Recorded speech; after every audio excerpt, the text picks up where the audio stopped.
So in this video, I plan on discussing how to generate a WAV file, or a .wav sound file, from a generated arrival file.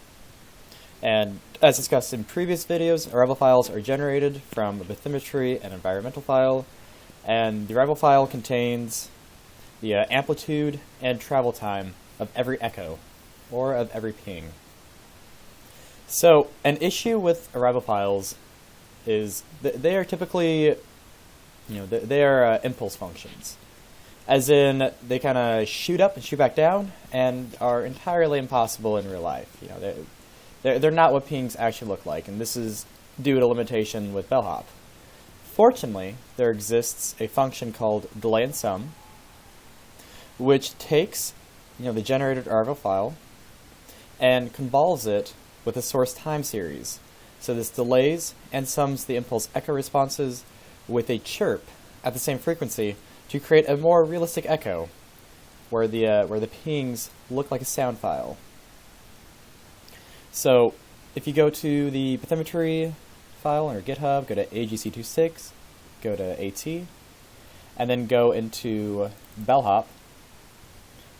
And I'll show you right here. The chirp copy of chirp 0.1s is the chirp file that the delay and sum kind of bases its bases the convolution off of. This is the chirp files at the same frequency, which we are generating our simulated data from, our simulated arrivals from, and looks generally more like an echo. It has more of a slope up and a slope back down. Or that's ideally what we'd want to happen. However, with this delay and sum, we believe this is the main cause of the current issues with the neural network. So I believe that this delay and sum function is why the neural network doesn't really look like what it should. Because what this produces is WAV files, and what these WAV files actually look like is this.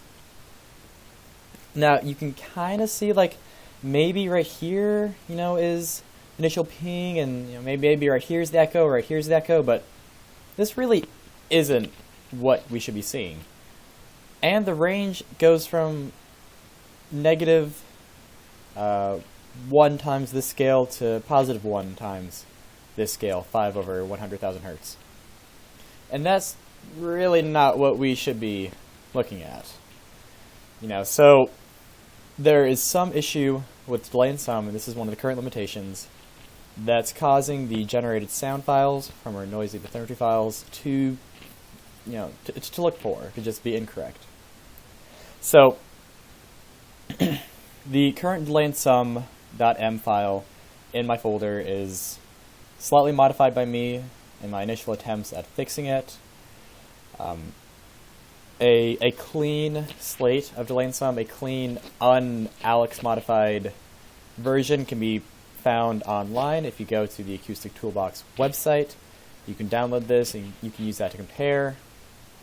But I've made some attempts. I've added this chirp file to convolve with. I've added the sample rate to be what we're actually wanting to sample at, and that's that's greater than 2 times the actual frequency, to satisfy Nyquist theorem. And this file likely needs some more work. So one thing that it can be actually compared to that should theoretically work is the delay and sum.m file found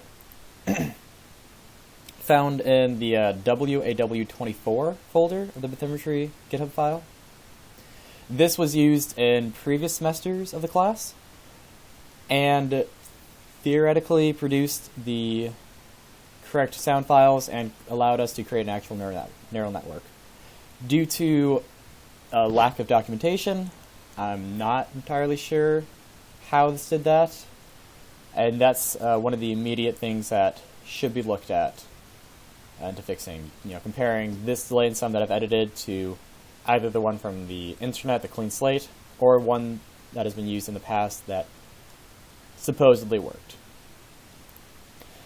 So anyways, to summarize, this delay and sum takes the arrival file, convolves it with a given chart file, delays the amplitude, sums it to create actual echoes, actual pings that are realistic, and outputs that in the sound file format.